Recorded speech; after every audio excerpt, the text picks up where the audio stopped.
being recorded and summarized. This time I'll call the Protection Services Board meeting to order.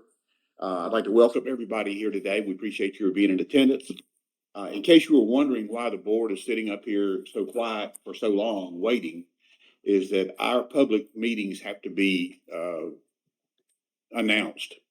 And it allows people to come to the meetings, but it also allows people to be online at the meeting. And as of just a moment ago, we had 18 other people that are listening in to the board meeting. So since we have to publish our meeting date, as much as I would like to have started it 15 minutes ago, I can't do that. So I appreciate your willingness to stand by and wait us out. At this time, I would ask everyone to please stand for the Pledge of Allegiance.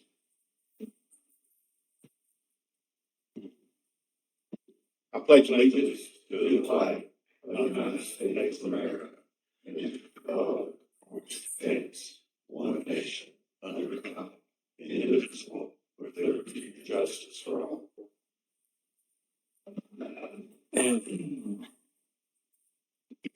Thank you. For those of the audience, do we have anyone here who this is their first meeting they've attended? How about that? Well, good. Y'all understand the process then. As you may know, the meetings that we held yesterday, our screening and grievance committee are not open to the public because those are regulatory meetings. The training and education and the law and rules are open to the public. They are held on the same morning as the full board meeting, starting at 9 o'clock. So if you're interested in coming to our next meeting, which will be in July, and sitting in on those committee meetings, you're more than welcome. We'd love to have you. Mr. Gray, if you would give us a state ethics law, please, sir. I'll be glad to, Mr. Chairman. In accordance with the State Ethics Act, it is the duty of every board member to avoid both conflicts of interest or appearance of conflict. If any board member has any known conflict of interest or appearance of conflict with regard to any matter coming before this board meeting today, please so state the conflict or appearance of conflict and refrain from any deliberation and vote in that particular matter. Thank you, sir. In the package sent out by Director Sherwin with the director's report, you could have gotten the March 2026 minutes. Do I have any changes to those minutes? If not, I'll entertain a motion to accept. Motion. Or a motion to approve, excuse me. I have a motion. Do I have a second? Second. And a second. Any comments? All right. All in favor indicate by saying aye. Aye. Those opposed, like sign. Mr. Gray, foundation decisions? We have none today, Mr. Chairman. Great. Excellent. We will move into our committee reports, and our first report is Judge Burris from the Grievance Committee. In our first case yesterday, it was a little, I have to explain a little bit of what happened. 2025 PPS 47, Carl Dangerfield Investigations and Consulting of Salisbury. We heard this case last September, and the board entered a find a violation of 74C 12A20 and the Administrative Code Rules 14B 16.0404A. Suspend Carl Dangerfield's PI license for 1 year. Notify all PI associates under his supervision of the suspension, and he was to attend a 4-hour industry training as a condition of any license reinstatement should he apply to do so. Following that, he appealed to OAH. He, with his lawyer, appeared before us yesterday and requested that we reconsider our finding, showing, among other things, he was not present at the time in September when we had the hearing. He was mistaken about the date. We did allow him to offer some evidence, and he requested that the suspension be rescinded and offered a proposal for settlement, which we recommend an alternate finding.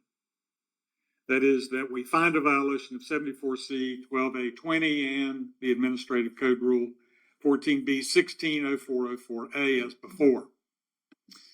The change would be that Mr. Dangerfield is cautioned not to violate those rules again. We accept his settlement offer to enter into a consent agreement with him in which he agrees to reimburse the complainant, Robert Raymond, $500 no later than May 30th, 2026. And Mr. Dangerfield will withdraw his request for a contested case at the Office of Administrative Hearing. That's our recommendation. I'd be glad to go into any further detail or explain any questions anybody has about that one.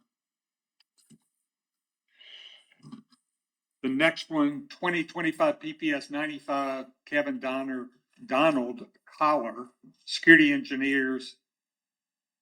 The recommendation is to find a violation of 74C11, 74C13, enter into a consent agreement with Michael Nessler and security engineers in the amount of $2,019.60 for 15 unarmed security guard registration violations and 1 armed security guard registration violation.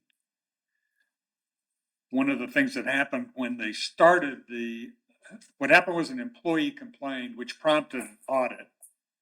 The current QA at the time immediately quit. So they were without a QA. James Bottom has applied to be the new QA, and Curtis Blackwell is a designee, and Mr. Nessler appeared and represented security engineers. So the recommendation is that we find the violations according to the consent, that Mr. Bottom and Mr. Blackwell are to attend the PPSB registration procedures following the September 2026 board meeting, and staff is to conduct a follow-up registration compliance audit for the first and second quarters of 2027. Next case, 2025 PPS 103, Robert Anthony Santiago II. This was a case in which there was a shooting by an armed guard. We heard the evidence that was available, which included reviewing a video, but we found insufficient evidence to determine whether or not the shooting by the armed guard was in fact a violation of 74C. So our recommendation is that there be no violation. The next case is another reconsideration case. Samuel Langford Greenway Protective Services 2025 PPS 108. In March, the board made a finding to find a violation of 74C2, continue the cease and desist order previously issued to Mr. Langford and Greenway Services. Following that, there was a letter also sent to Bladen County about the cease and desist. There was a request by Bladen County, and more particularly by the Langfords, for a reconsideration. And again, they were not present at the hearing. We agreed to allow them to appear and present some evidence. I would explain the background of this case is that the issue is whether or not Langford and security Greenway Services were providing security services at a solid waste site versus attendant service. There was previously a contract that described the services in such a way as to be security services and actually used the term. There was a later contract that changed the description of the services. And in fact, the Greenway Services license has expired. So they're no longer providing security services. So the recommendation is that we enter a revised finding and find no violation as of October 24th, 2025, withdraw the cease and desist order previously issued to Samuel Langford and Greenway Services. Any questions about that sort of complicated case? It just happened, those are the first two reconsideration cases. think we've had. We had them both on the same day. 2025 PPS 112, Andrew Seward, Tailor-Made Protective Services. Recommendations to find a violation of 74C11 and 74C13, enter into a consent agreement with Mr. Seward at Tailor-Made Protective Services in the amount of $3,610.80 for 16 unarmed security guard registration violations and 9 armed security guard registration violations. The Tailor-Made Protective Services Compliance Manager, Angela Priscalou, is to attend the registration procedures training following the September board meeting. The staff is to conduct a follow-up registration compliance audit on the first and second quarters of 2027. 2025 PPS 114, Roger Lee Ladd, North Carolina Detective Agency, Inc. This was a follow-up audit.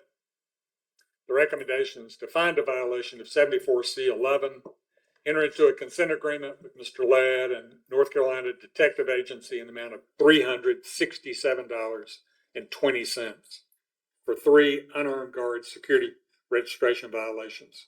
No follow-up audit is recommended.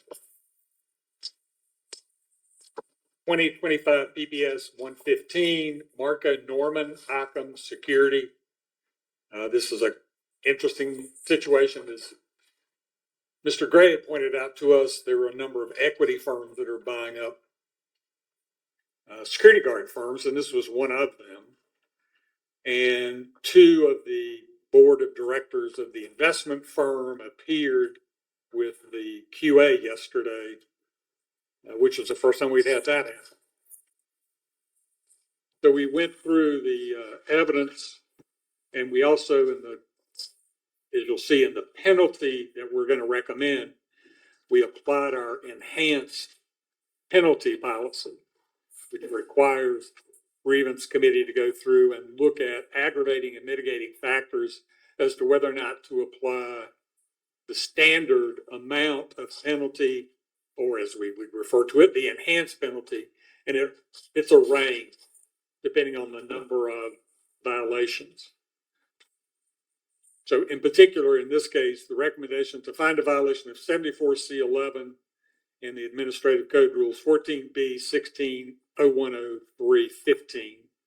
Enter into a consent agreement with Marco Norman and Occam Security in the amount of $13,406.40 for 36 unarmed security guard registration violations, and also for 9 months of operating a North Carolina branch office with no in-state QA.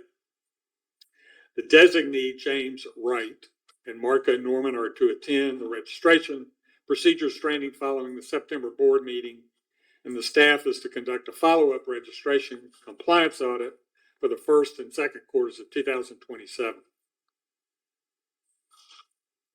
2025 PPS 116, Charles Reedy, Black Bag Crew Holding Company. This was a follow-up audit, another case in which we also used the enhanced penalty application.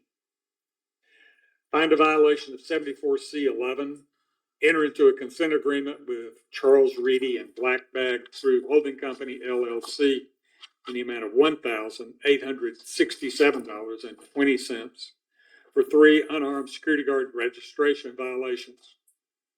The designee, Roger Daniels, and Mr. Reedy are to attend the registration procedures training following the September board meeting. Staff is to conduct a follow-up registration compliance audit for the first and second quarters of 2027. 2025 PPS 123, Brian Richardson Wiggins, Chenega Wasnik International. This was a follow-up audit to a case that we heard last fall. They had been providing services under contract to a federal site in Greensboro. They no longer have that contract, and they are not providing services there, and so there was nothing to audit or report, so we find no violation. That's the recommendation.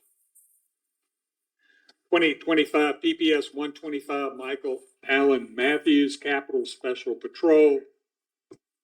This was another situation about an employee complaint prompting an audit.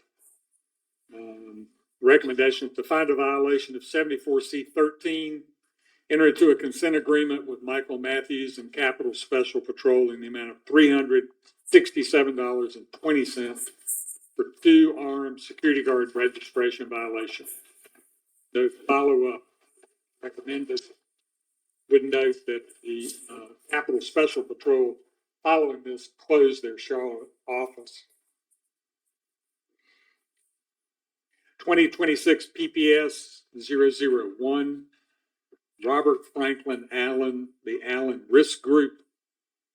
This involved a PI associate who, at least with the knowledge of his sponsor, set up a sister group, as he called it, and was providing services and offering services directly and entering into contracts on his own. He has since surrendered his PIA license. And the recommendation is to find a violation of 74C 12A 22, 74C 12A 26, 74C 12A 31, Administrative Rules 14B 16, 1102C, and 1103B. Refer the matter to screening with a recommendation to deny Mr. Allen a license should he apply. The board staff is to conduct a review of Mr. Allen's training and supervision records maintained by Chadwick Taylor, his sponsor. 2026 PPS 13, Brittany Brunson, Urgent Security. Recommendation to find a violation of 74C2, continue the cease and desist order previously issued to Brittany Bunson in Urgent Security, and refer the matter to screening should she apply for a license. 2026 PPS 17, Candace Ratliff, Professional Security Services. The recommendation to find a violation of 74C11, enter into a consent agreement with Ms. Ratliff and Professional Security Services in the amount of $1,346.40 for 11 unarmed security guard registration violations. They follow it. It's our reports in our recommendations. Thank you. Any questions of Judge Burke? I think when you were saying the enhanced violations and the fees and stuff, is that what we talked about before? Was it going to double and all that? Yes, yes. The idea just is, I think, as I've explained before, part of it is that sometimes we find that a company may not apply the appropriate resources to stay in compliance and take a risk that they'll just pay the penalties when they get caught. And applying the standard penalty doesn't seem to catch their attention enough. So our idea about the enhanced policy, it allows us the opportunity to have some flexibility to increase the penalty significantly as to discourage people from taking that sort of shortcut.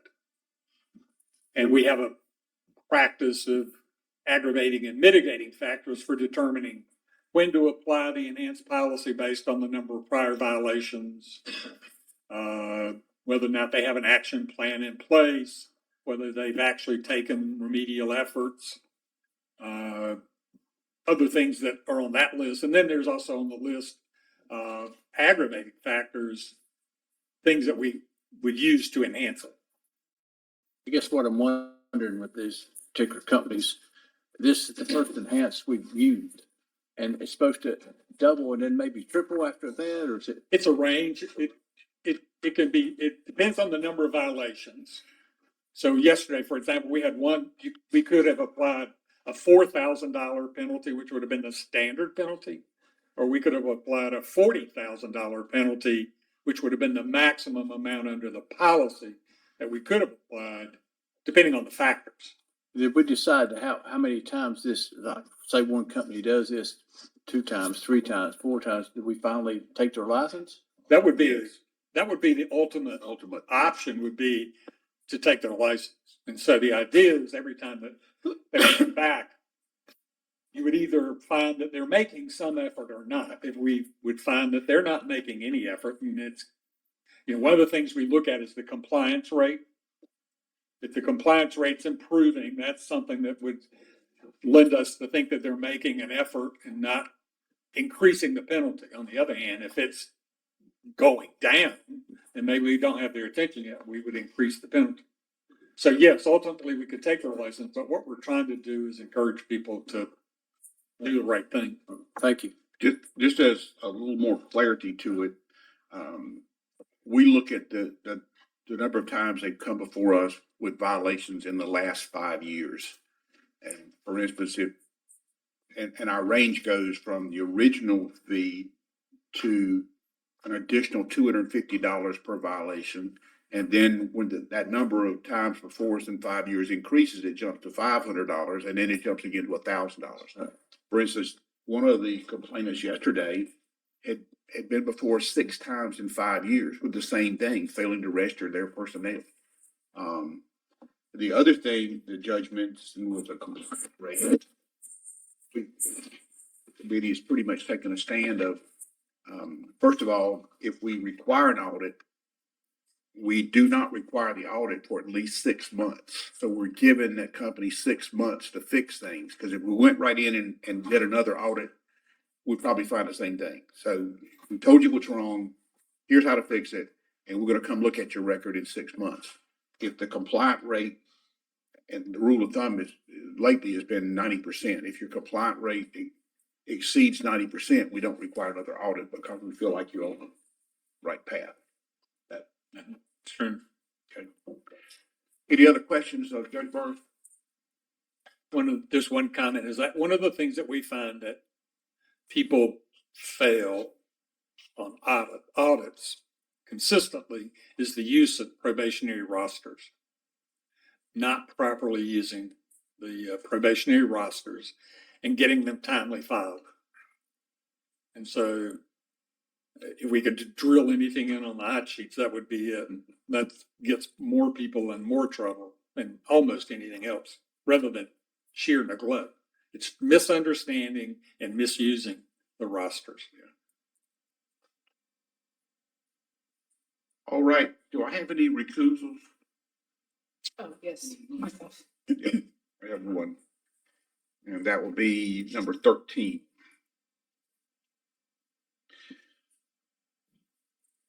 All right, do I have a motion to accept the report? Motion. I have a motion. Do I have a second? Can you split that into two? You want to split that into three motions?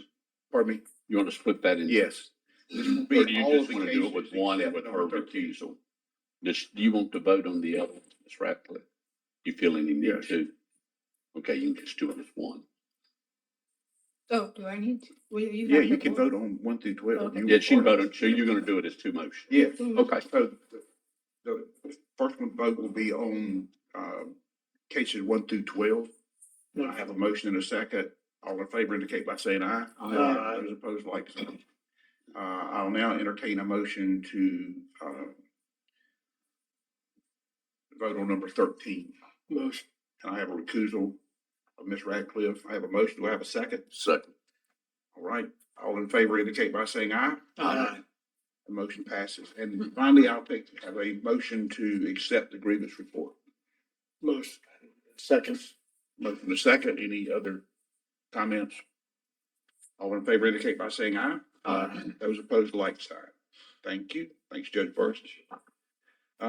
Screening committee, Ms. Duncan. Okay, so screening committee met yesterday, we reviewed 70 applications and make the following recommendations. James Beasley Jr., private investigator approved. AJ Batt, proprietary approved. Jeremy Brown, close personal protection approved. Brittany Brunson, courier service approved. James Birch III, digital forensics examiner trainee, approved, level 2 with 1,500 hours. Andra Cook applied for security guard and patrol and courier service, both approved. Harlow Cortina Jr., security guard and patrol approved. Cooper Cromar, security guard and patrol approved. Gregory Krotz applied for close personal protection and courier service, both approved. Felipe Cruz, digital forensics examiner, approved with the condition that Mr. Cruz and Vista Forensics enter into and pay a consent agreement of $2,700 and $20 for 32 months of unlicensed activity. Richard Deedle, security guard and patrol approved. Senor Dominguez applied for an armored car, close personal protection and courier service, all three approved. Israel Edwards, close personal protection approved. Christopher Iden, private investigator approved. April Lynn Flowers, private investigator associate approved, level 1 with 500 hours. Melvin Gaddy, proprietary approved. Adam Eastman, private investigator approved. Les Goodwin, close personal protection approved. Jamal Hakeem, private investigator approved. Edward Henry, private investigator, deferred to the July 26th board meeting. Leslie Hudson Jr., private investigator approved. Mr. Hudson provides a satisfactory credit payment plan. Libby Huss, close personal protection approved. David Lee Idle Jr., security guard and patrol, deferred to the July 2026 board meeting. Randall Knight applied for close personal protection, private investigator, security guard and patrol. All three are approved. Stephen Corfunta, security guard and patrol approved. James Lally, private investigator approved. Andrew Maggio, security guard and patrol approved. William McGregor Jr., private investigator approved. Charles McKenna, private investigator approved. William Metz, close personal protection approved. Celeste Alvarez, private investigator associate approved. David Muniz, security guard and patrol approved. James Nolet, private investigator associate approved, level 2 with 1,400 hours. Ann Ray Oliver II, private investigator approved. Tyler Paul, close personal protection approved. David Pellegrino, close personal protection approved. Alexander approved, private investigator associate denied, demonstrated lack of financial responsibility. Mohammed Rahman, security guard and patrol approved. Kelly Riddle, private investigator approved. Christoph Robertson, applied for close personal protection, courier service, security guard and patrol. All three are approved. John Robinson Jr., close personal protection approved. Kenneth Rooks, close personal protection approved. Avon Sandoval, security guard and patrol approved. Adam Schultz, digital forensics examiner approved. Corinne Scott, private investigator associate approved, level 1 with 0 hours. David Sherman applied for private investigator, security guard and patrol, both are approved. James Staunton, security guard and patrol, approved with the condition Mr. Staunton and Securitas enter into and pay a consent agreement of $85 for 1 month of unlicensed activity. Gary Stiers II, private investigator approved. Devin Taggart, security guard and patrol, denied for failure to complete the application process and lack of verifiable experience.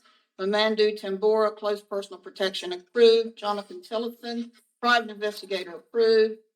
Anthony Trevino, security guard and patrol approved. Joseph Werner, security guard and patrol denied, failure to complete the application process and lack of verifiable experience. John White, private investigator associate approved, level 2 with 1,200 hours. Ryan Wilhite, close personal protection approved. Alan Wilson, guard dog service approved. Natasha Wilson, private investigator approved. John Santos, security guard and patrol approved. Sean Marceau, QA for 2 companies approved. Tracy Lee Burke, QA for 2 companies approved. And Andre Sweat, unarmed guard registration approved. And that is the security, screening report. Thank you. Any questions of Ms. Duncan? I just have a question, by way of information. I think it's 49 and 50. Patient Health, are they proprietary now with some of their security? Is that what that is? Yeah. Yes. Versus contract? I just hadn't seen that. Just curious. And I would note that outside number 4, Brittany Brunson was the same person as number 12 on the grievance report. And I just want to note that she was following the process to try to become legitimately licensed to provide services in this one. Which we appreciate. Yeah. Do I have any recruits? Wow. Great. I'll entertain, in that case, I'll entertain a motion to accept the screening committee's report. Motion. A motion, second. Second. A second. Any discussion? All in favor indicate by saying aye. Aye. Those opposed, like sign. Thank you. Training education, Ms. Rathman. Okay. So, the interest for our courses are continuously on the rise and we see healthy involvement.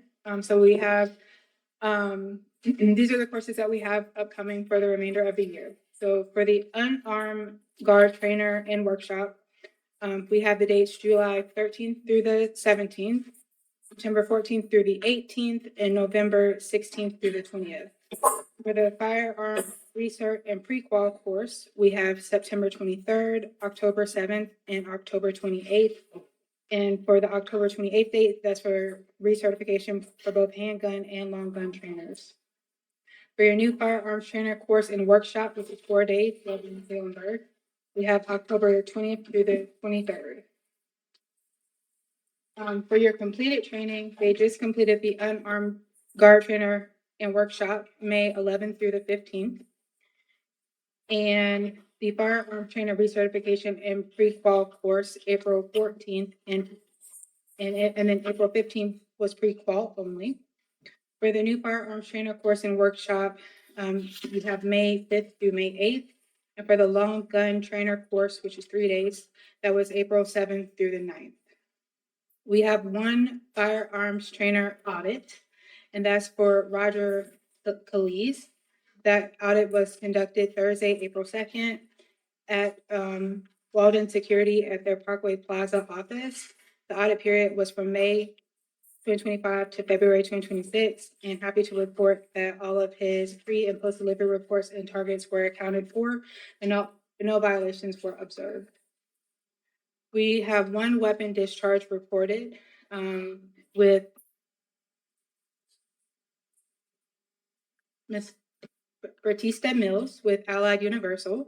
The incident occurred on April 18th, 2026 at 6 p.m. at the Caswell Correctional Center in Yanceyville, North Carolina. Weapon involved was an MMP 9mm 2.0. Her registration status was active armed guard in compliance. On October 18th at 6 p.m., Officer Mills was working armed security for Allied Universal at the Caswell Correctional Facility. During shift change, Mills attempted to unload her weapon at the clearing barrel and accidentally discharged it. No property damage or injuries were reported. AUSS required Mills to attend a new firearms training course for remedial training as a result of the incident. And that is the end of the report for Ms. Babel. For your courses, I'm happy to report that we have 10 new courses that were approved, and then we had 34 renewal courses that we approved today. Topics for discussion. The Florida School Guardianship Program was mentioned. Bill McCray sent out that literature to us, so we wanted to make sure that was sent out to all the board members so that we can discuss that in the July meeting. And I believe that's it. Any questions, Ms. Rack? I'll entertain a motion to accept the Training and Education Committee report. Move to accept. Got a Second. motion and a second. Any discussion? All in favor indicate by saying aye. Aye. Those opposed, like sign. Next is Law and Rules. Law and Rules Committee met today at 10 o'clock. We had several things to discuss. Got an update from Mr. Gray on our rules, but we'll cover that in the attorney's report. We did vote to change the language in 0904 for the firearm pre-qualification for trainers, and this will firearm pre-qualification, the trainer must the trainer is required to meet the requirements of Rule 0901A3 of this chapter and shall be required to qualify only once in 2 attempts. Previously, they had to qualify 2 out of 3. This will just change that one to once in 2 attempts.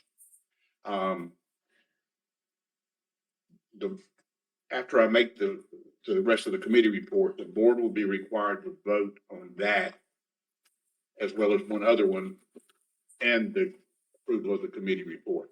So that one is taken care of. The other things that were discussed, and I will let Director Sherwin talk about these 2 things. We had asked staff to look into a secure registration ID card and research the findings of that. So, Mr. Shaw, you'd like to. So currently, the registration ID cards and the licensee ID cards, for that matter, that are sent out are very basic. I'm sure you've seen them. They have no security features. They just have a photo and the information printed on them. We've had 2 incidences recently of fraudulent ID cards, not physical cards, but someone was displaying a digital copy of one that had been edited to show false information.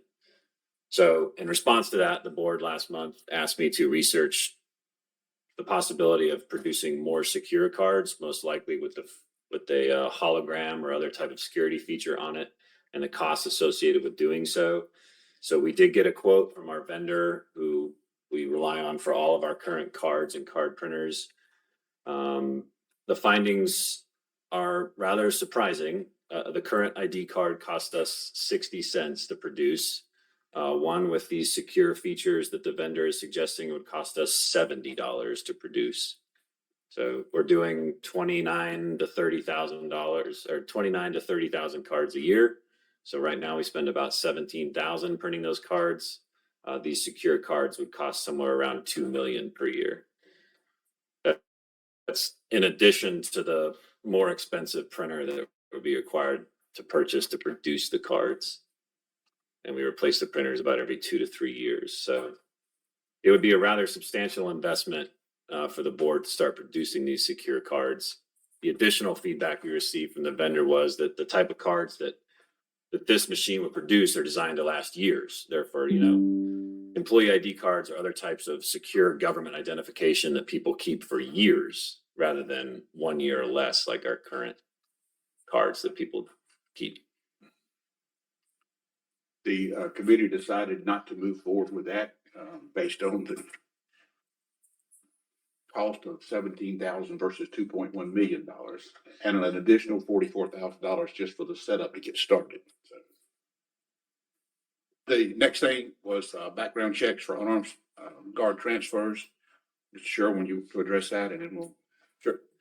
So currently, the board does not require a background check when an unarmed security guard transfers between companies. You do require a background check when armed guards transfer, or as we call it, dual. But for unarmed guards, there is no background check requirement. So the question was posed, should we require those? So I had to run some numbers just to get an idea of what we were looking at. In 2025, the board received 1,900 unarmed transfer applications. That represents just 6% of the about 33,000 total registration applications that we received last year. So we're dealing with a pretty small number of unarmed transfers overall to start. There's no way to know how many of those transfers may have had criminal history at the time that they were submitted. So what I did instead was I looked at renewal applications. A renewal application does require a background check that covers the previous 12 months. When I looked at those, of which we received 12,500 unarmed guard renewals last year, only 39 of them, or 0.3%, had new criminal history that had shown up within the previous 12 months. So I think we can assume that unarmed guard transfers would probably be somewhere in that same neighborhood, a pretty small number. That compares to 20% of new unarmed guards who are denied for criminal history, to give you an idea. So with those numbers in mind, if you were to proceed with requiring a background check for unarmed transfers, logistically, it would require the unarmed guard transfer per medium application to be modified to allow for the secure import of the criminal history record check, like we do for the other registration types. I don't know the time or expense associated with that, but that's something that we can consult per medium on.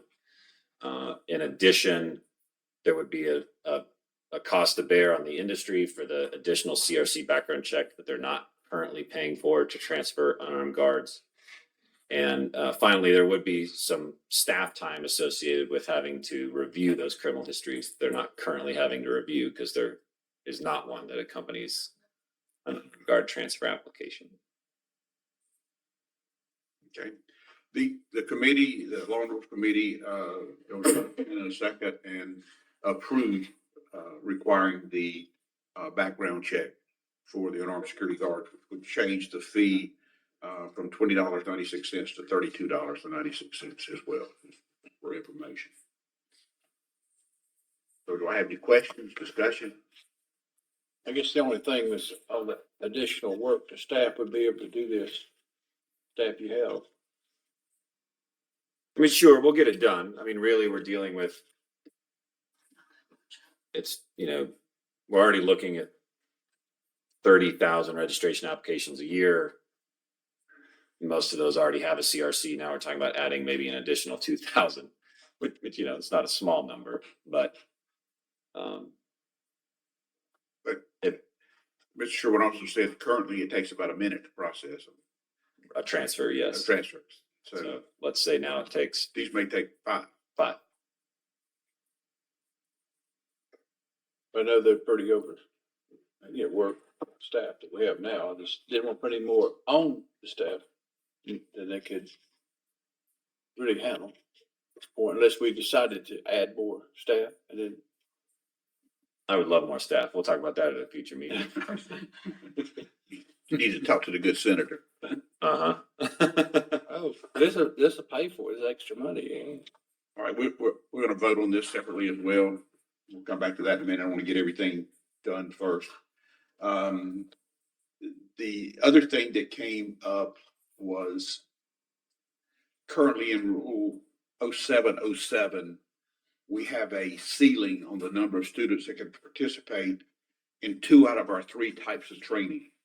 We have remote training, we have in-person training, which is classroom. Remote is an instructor dealing with students in a classroom in a different place. And they are capped at a total of 35 students each. Synchronous training, which is basically a webinar, we have no limit on. And the committee basically felt like we should put the same cap on that training as we do on the other 2 so that they're all the same. You could have 200 people doing the synchronous training, which is basically, again, a webinar, and there would be no way an instructor could deal with the students and student questions and get any quality training out of it. So the committee voted to put the same limit on synchronous training as we have on our remote and our in-person. So those are the things covered by the Law and Rules Committee. So at this time, I'll take these one at a time. I'll need a motion on the renewal of the firearm trainer certificate to make the change into 0904 so we can move forward with that. Motion. Have a motion, second? Second. And a second. Discussion? All in favor indicate by saying aye. Aye. Those opposed, like sign. All right. The next one would be the vote on the synchronous training to change the current rule 0707 to limit synchronous training to 35 students. So I'll entertain a motion. That was the recommendation of the committee. I'll entertain a motion. So moved. I have a motion. Do I have a second? Second. And a second. Any discussion? How far are we away from having, I know where people submit these classes, but how far away from having something, a system where we have online training where they can, something like the Justice Academy where they can do the training online and. They can do it online now. But we're working on a software, I think, to get it where you can go and have a search engine to search topics. Is that correct? Well, that would be for continuing education courses. Right. Mr. Epley, you're asking about the unarmed guard training class itself?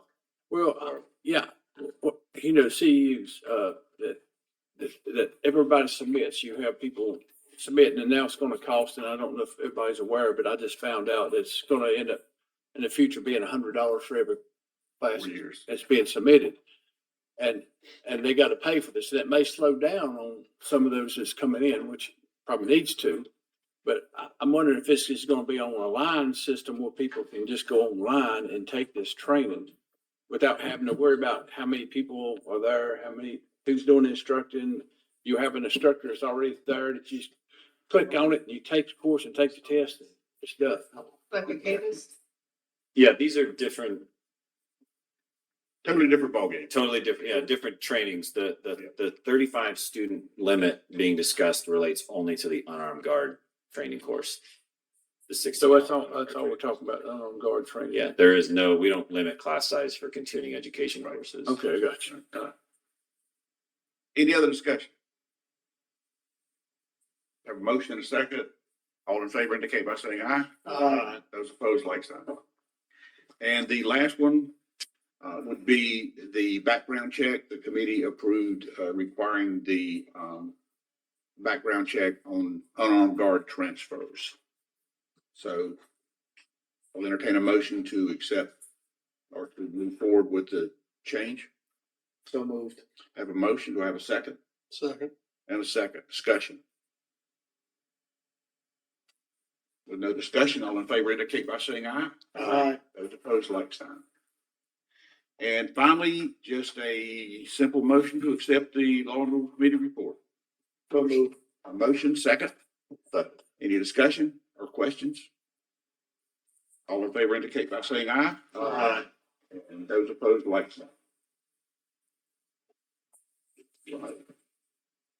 Finance, Mr. McRae. No report. Thank you, sir.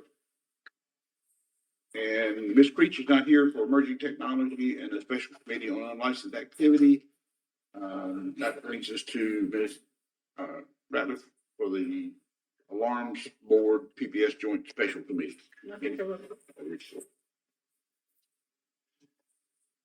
I checked with Ms. Duncan earlier to make sure everybody is up to date on their ethics. We're in good shape there. And at this time, any old business? Staff, anything? New business? Wow. Okay. Director's report, Mr. Sherwood.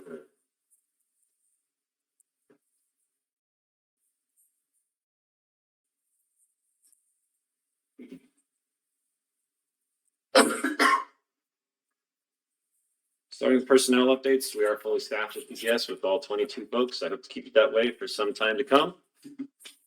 Because as you'll see here, we continue to be very busy. Registration applications received year to date is just over 11,000. That's a lot more than we were getting in 2019 and all the subsequent years. So kudos to the registration staff over there. And like I said, at some point, we're going to need to consider probably at least one more person over there. I knew what Another person, another Okay. staff member. Mr. Epley's gonna handle that. Roger We're that. gonna get that 2 year. Whatever you want to do. Licensing unit, 492 applications received this year. That's up from your previous even numbered years by just a couple of applications. And investigations, they've completed 220 background investigations on new license applicants, also a significant increase over previous years. And complaints, the investigation staff has completed 43 so far this year. Over in training, 154 training applications received year to date. That's up significantly over the previous even numbered years. I mean, as you can see from the T&E report, we continue to have courses, continue to bring new trainers into the industry. So that's a good thing. On April 22nd, I had the opportunity to speak at the NC Association of Private Investigators Conference. I appreciate them having me out there and inviting me back each year. I think it's a valuable opportunity for us to help educate and network with the PI industry and continue to foster that good relationship. I tend to cover the same things every year, and people are probably tired of hearing from me, but either way, I talk about how the board is structured, how it operates. I provide law and rules updates, and there's always a lively debate, and I try to answer a lot of questions. So I hope to be invited back next year. Listed following are several proactive compliance registration audits that Investigator Batten has completed so far this year. As a reminder, each year I randomly select a handful of security guard patrol and proprietary and armored car companies for registration compliance audits. If no violation is found, it's documented here in the director's report. If a violation is found, we open up an official full-blown grievance complaint when it comes to grievance. But you can see here a lot of audits this year. Particularly, there were several proprietary organizations which have kind of been off the radar for several years, so I was glad to see that they are all in compliance.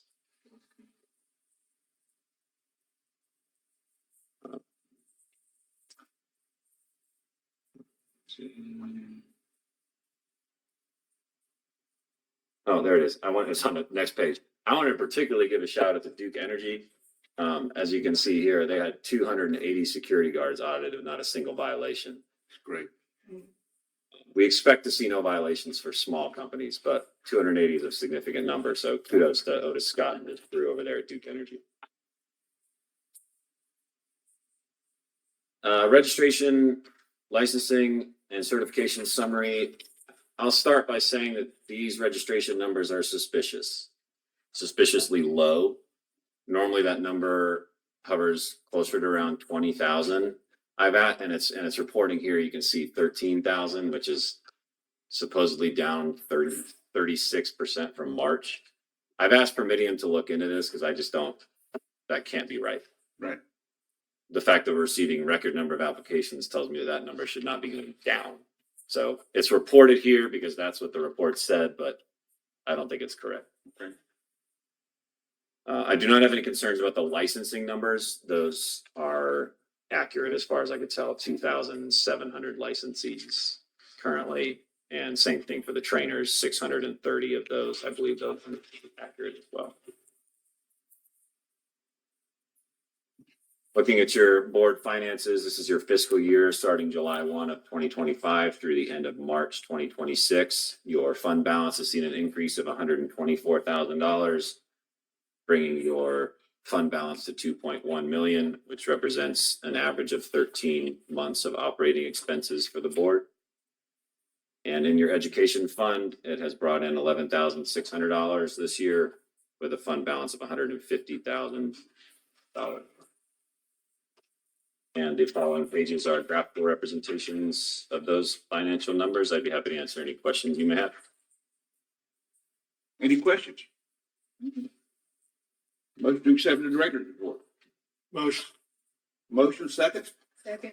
Discussion. All in favor indicate by saying aye. Aye. Those opposed, like sign. Mr. Gray? Attorney's report, please. You want to? Pardon? Yeah, you ready? Pardon me. You're ready? Yeah, okay. Thank you, Mr. Chairman. Refer you to attorney's report, which was sent to you last week electronically. If anybody would like a copy, I do have some paper copies with me. As always, Roman numeral 1 is the status of the consent agreements. All have been paid, but 2. For one of those, it was on a 3-month monthly installment plan, and payment has not been received in it. Then regarding the matter number 2 under Roman numeral 1, the Joseph LaSorsa and Associates matter, Mr. LaSorsa sought a contested case hearing in the Office of Administrative Hearings on that matter.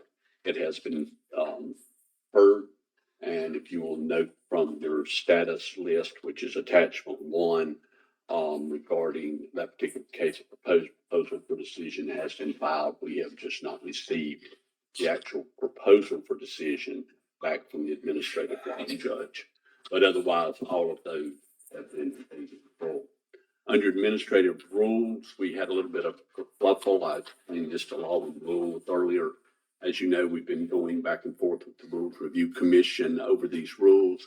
Mainly, they got pulled because of an objection that we did not include the contents of our application form in each of the rules. That delayed these by 2 meetings of 2 months with the Rules Review Commission. We were on the cusp of having them heard and approved, and I got a last minute objection. They had been approved by staff, but a last minute objection from a commissioner. Of course, the staff could not tell me which commissioner, but a commissioner regarding the expungement rules in each of our licensing statutes and licensing rules and renewal rules. We had a provision in our bill that passed last year, giving us the ability to have access to expunge criminal charges. This is something that the Criminal Justice Standards Commission for law enforcement officers and the Sheriff Standards Commission for deputy sheriffs have had for many years. In our bill, we had modeled it after their legislation to give them the authority to do so. Turns out instead of 2 places in the general statutes, the authority exists in 3 places, or the protection exists in 3 places, and we're trying to get an exemption from it. So we received the objection 3 days before the meeting. And I contacted the attorney for the Criminal Justice Standards Commission to see what in the world went wrong. We concluded that the legislature failed to include it in a 3rd place. And so I had to pull the rules, redo them real quick and send them back. They were approved. Language regarding the access to criminal convictions that have been expunged has been pulled from them. I think it is a pretty easy fix. I'm going to see if I can get it included in the General Statutes Commission's omnibus bill that they do each year to fix or correct. If it goes to them, will it still have to go back to rules Yeah, review? afraid so. Probably We had to it'll be pull that. statutory. Yep, go Okay. back to them. We need the authority in three different places rather than just 2. So, hopefully that will be an easy fix. But anyway, the rules did get approved. I am waiting for them to be published. The 0904 that you just approved, I had to pull off the Rules Review Commission site to have a copy of it. Those rules that were approved and effective May 1 have not gone into the register yet. But as soon as they do, I'll include, or I will provide you all with a copy of the rules as they currently exist. But finally made it through. It's just been a rather interesting journey. The business over the contents of your forms not being in your administrative rules caused a hue and cry among state agencies. The Bar Association's Administrative Law Section got involved, wrote a letter to the chairman of the Rules Review Commission. As a result of that letter, they now have a standing policy and guidelines as to what everybody's rules have to have. You'll recall when I reported that to you initially, our rule for some of them had read the same since this board was created over 45 years ago. And some of those rules had been amended as many as 12 times and it never received objection from staff until it received the last minute objection that it did from a commissioner regarding not having the contents of your form. So we did get that fixed, but a lot of state government agencies and boards are in the same boat we were. And if they ever run their rules again for an amendment, their application rules, they'll have to put the content of the form in there. I thought it would be easier just to take it out of 150B because it's rather silly. But it's how the statute 150B was written years ago. Under litigation, Mr. Kiwan Shackelford and Big Dog Security, I had filed a complaint for injunctive relief. It's been great fun trying to find Mr. Shackelford. But I just sent the default judgment to the judge for yesterday. Went to him yesterday. I think we finally got him tracked down, nailed down, and we'll get a default judgment for the injunctive relief against him. The second matter, Oakview Group, was resolved at the last meeting, and I'll remove that from future reports, but they are now licensed. The third item, number C, which is Clifton Tenon, United Risk and Safety. Mr. Tenon, as you'll recall, was previously licensed by the board, failed to pay a consent agreement. You suspended or revoked his license. It turned out he was operating under another name and assault injunctive relief against him. He ducked service quite some time. I had to have him serve private process server, And we're waiting for the signed default judgment there as well. That was sent to the Superior Court Judge's office for signature last week. But he did duck service for quite some time. Even his mother didn't know where he was.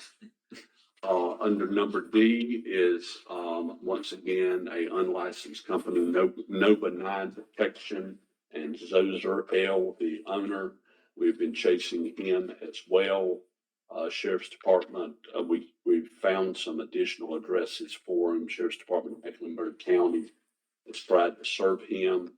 I talked with one of our investigators on Tuesday, and he's going to see if he can track down an address for them. But we have been unable to serve that complaint and had to have, we've gotten at least one alias employee summons.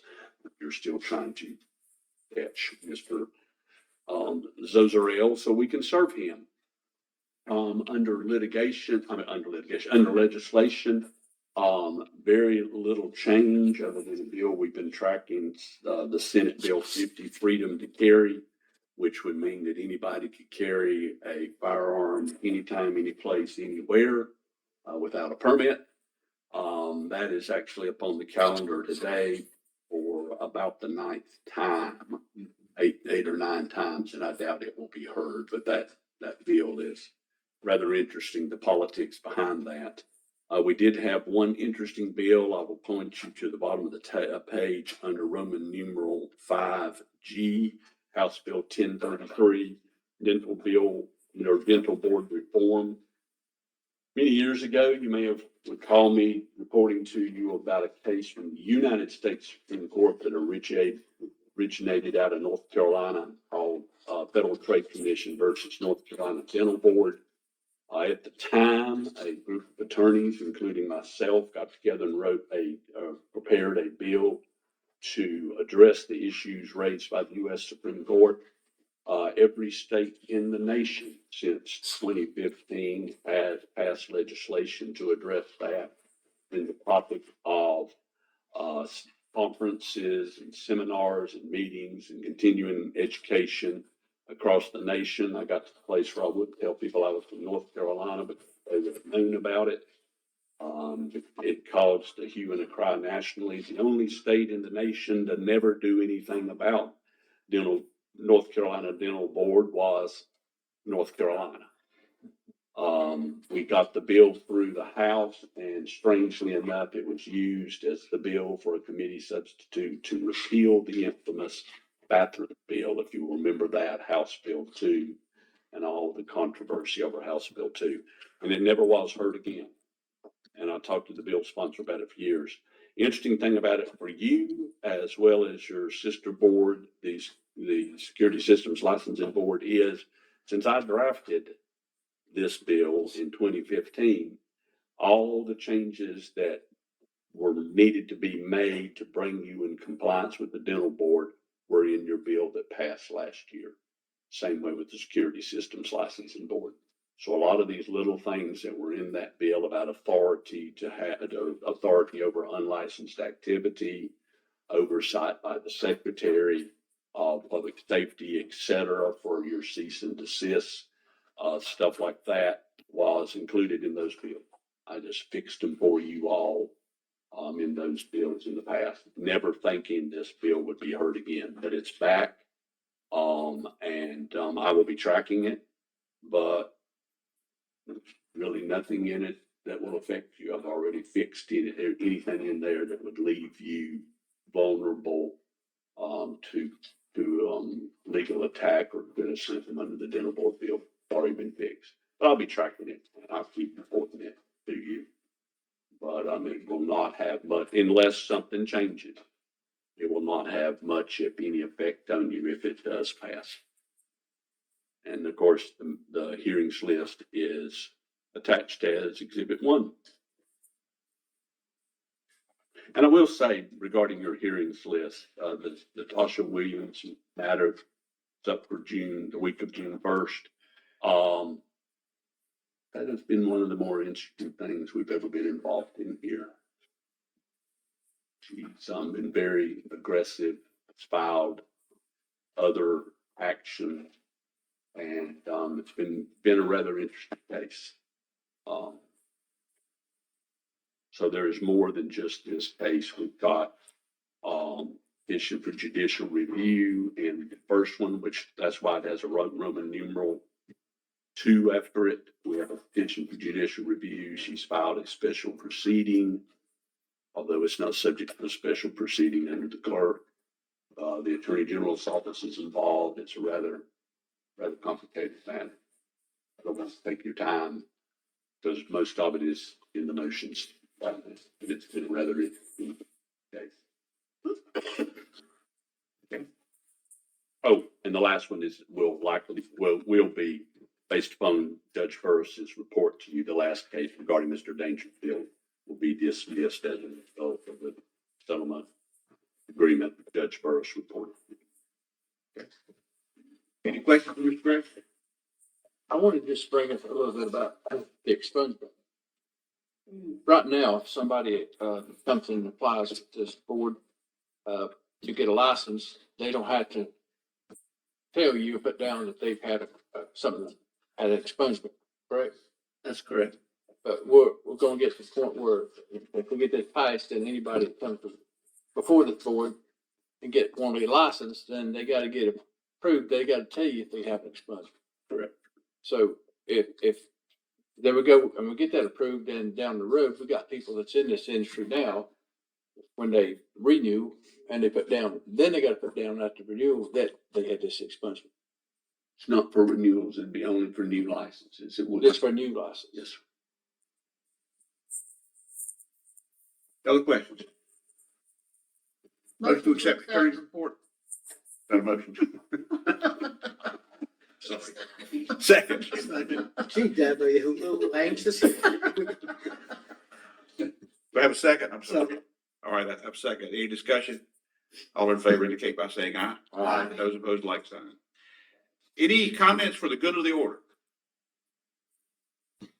Anyone signed up for public comment? In the industry update? Yes, sir. Real quick, NCPPI recently held its annual conference on the 21st and 22nd, as Mr. Trillis spoke about. By all accounts, it was very successful. Everyone Great. had very good feedback.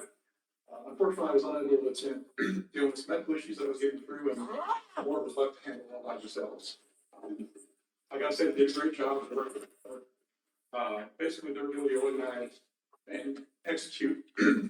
Was the reason it was such a success. And first now I'm being told apparently I didn't do anything because they took care of that. So I want to personally thank all the board members for this. We are currently planning our 2027 conference for Cherokee, the same dates, and that'll be held at Harris Casino. And as of today, we're standing at 257 members. Great. So we're excited for growth and we're planning next year conference. Thank you. Any other comments? I'm sorry. I've got, Stephen Corbin is joining us virtually. He says he has some comments. Okay. Go ahead, Stephen. Hello, how are you guys? Good, sir. So there are a couple things I wanted to bring up that I've also been discussing with my local legislator here, Representative Deb Butler here down in New Hanover County. So I had talked to them about, because I know that in previous times I brought up with the board in reference to the board lacking the authority to be able to issue any type or take any type of administrative action on security officers that maintain equipment. And Representative Butler and I have been kind of going back and forth on this, and she seems to agree with me on the sense that there does present a risk to public safety where individuals do maintain company branded equipment. Not anything that's generic like duty belts and everything like that would result in a civil matter. But she is pushing to propose a amendment potentially to 74C that would give the board the authority to go and take administrative action on individuals who maintain company branded or company specific equipment, such as radios that are truncated to specific networks and things like that. So I have been talking with her in reference to that, and also possibly trying to give the board a broader authority in administering other aspects outside of training and minimum requirements for registration and licensing, because we know how the legislature leads. Unfortunately, I told her that during my discussion, the legislation moves slow, and she said, we're not that slow. And I decided to tell her, well, if that's the case, I'm pretty sure that the budget would have been passed by now. But so there was that in that discussion. I just wanted to bring that to your attention, letting you know that that might be something that's coming down the pipeline and a bill to look out for. Let me interject one second. Would you please have the representative contact the director and our attorney if they get into a drafting mode on this?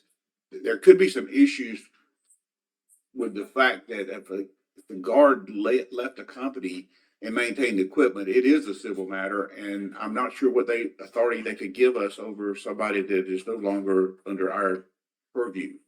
But I think that's a great idea. I'm just not sure how they could give us that kind of authority. That's why I would like for them to discuss it with staff and our legal counsel.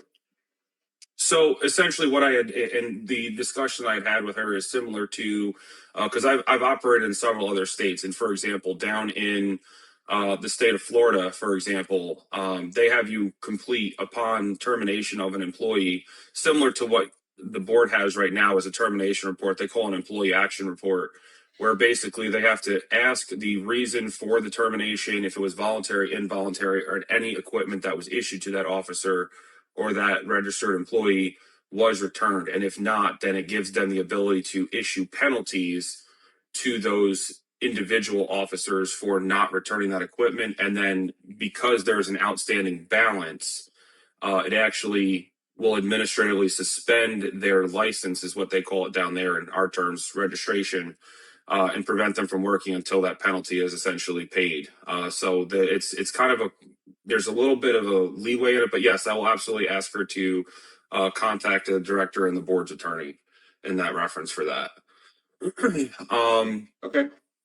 Now, the other thing I did want to bring up as well is, so I do operate also in the state of South Carolina, and there's a lot of things that North Carolina does that I wish was in South Carolina and vice versa. And one thing I'd like to propose to see if the board is able to implement and put for further discussion is mandatory drug testing for officers who are registered under 74C13 as a condition of their ability to be able to actually become registered. As part of a registration, and by way of background with that is, for example, in the state of South Carolina, when we have an individual that comes on board, even in an unarmed capacity, we are required to have a report in their personnel file that indicates the conditions of or the results of a drug test, and that drug test has to be kept on file for examination for in the event that a investigator comes in and requests for the records. That obviously comes in lieu, and if there is something in the that comes up as a result, there has to be documentation that goes along with it. Do they have a prescription, anything like that? And it has to be kept on file. Obviously, I do feel it's important, especially for the integrity in the industry, because unfortunately, as we have come to know, that some people do like to take shortcuts, and unfortunately, in the current hiring climate as it is today, people are bringing anybody in as long as they can. I call it the mirror breath test, and as long as they leave fog in a mirror, they'll bring them in and they have a pulse. So I think that to maintain that integrity and to be in also compliance with federal law, because obviously they cannot carry a firearm if they are abusing or using drugs. I think it would be in the best interest for the state to also ensure compliance with that as well for all the licensees. Okay. The next thing I wanted to bring up as well, because I had brought it up previously, I have had discussions with Axon in reference to the Taser 10s. Now, I know that it's been brought up. I don't know if it's been brought up in a board meeting in reference to that, but I have had discussions with Axon where they are willing to sell to licensed private security agencies for the Taser 10. Now, all the other Axon technology that has been out there, the deployment of any type of probes from previous generations of the Axon's Taser platform used a nitrogen-based propulsion system. That is no longer the case. It now uses an explosive projectile that has a 10-shot cartridge, and because of that, under the Federal Gun Control Act, it now is classified as a firearm. Now, obviously, under 74C13 and under North Carolina law, it now also falls under the statutory definition of a firearm. I would like to see if there's something, if the board is willing to continue with the ideology of that it would continue to be a less than lethal weapon, or because of that now presented, that the board now will consider creating some type of qualification course that would be required to be able to carry the Taser 10 under 74C and have to be registered as an armed guard for the use of that weapon. Give me the weapon again. It is the Taser 10. Okay.